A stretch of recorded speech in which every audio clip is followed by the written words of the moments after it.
plays the role of religion with equations and some statistics. In other words, just like religion traditionally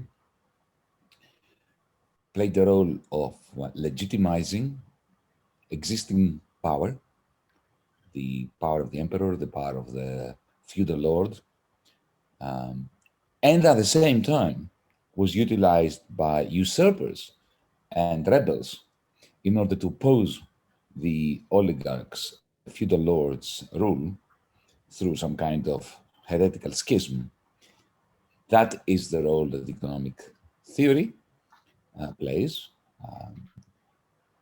The fact that it uses mathematics gives it the appearance of a scientific, non-religious, objective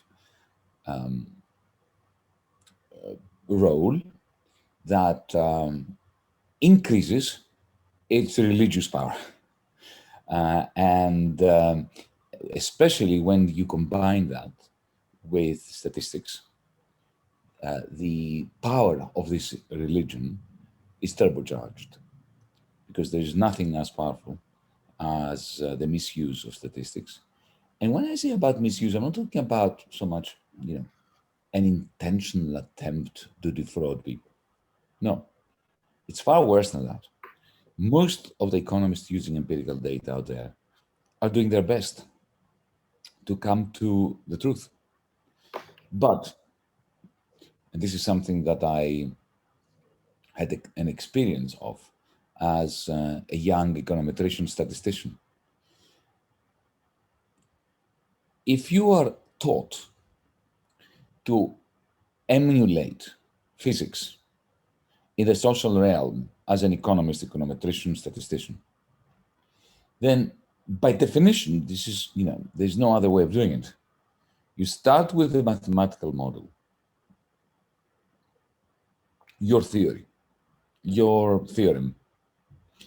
You reduce it to a functional form, a mathematical form that is consistent with your hypothesis. And then you try to find whether the data contradicts that functional form. And if it doesn't, you say, see, my model, my theoretical hypothesis has been confirmed to the extent that it has not been falsified by the data. The trouble there is that while the functional form that has been not confirmed but not falsified by the data is consistent with your hypothesis, there is no way of knowing how many alternative hypotheses are also consistent with this functional form. In other words, you have not confirmed your theory. There are usually an infinity of theories that are consistent with a functional form that the data does not contradict, in which case we have proved nothing.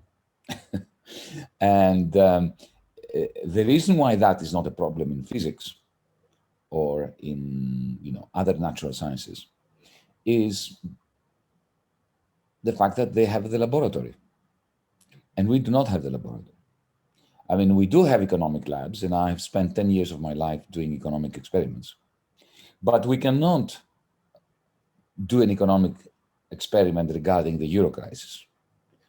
You cannot rerun the euro crisis and say, okay, now imagine if austerity was not unleashed upon the people of Greece, of Italy, and so on. What would have happened? We cannot do that. We don't have a rewind button to go back and do the experiment again, right? And historical data doesn't help us with that. As for the laboratory, we fill it with humans, and we ask them to play games with one another.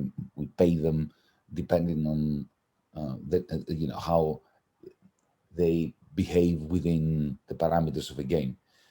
This is extremely interesting. I mean, I spent a decade having enormous amounts of fun doing that, and I've learned a lot.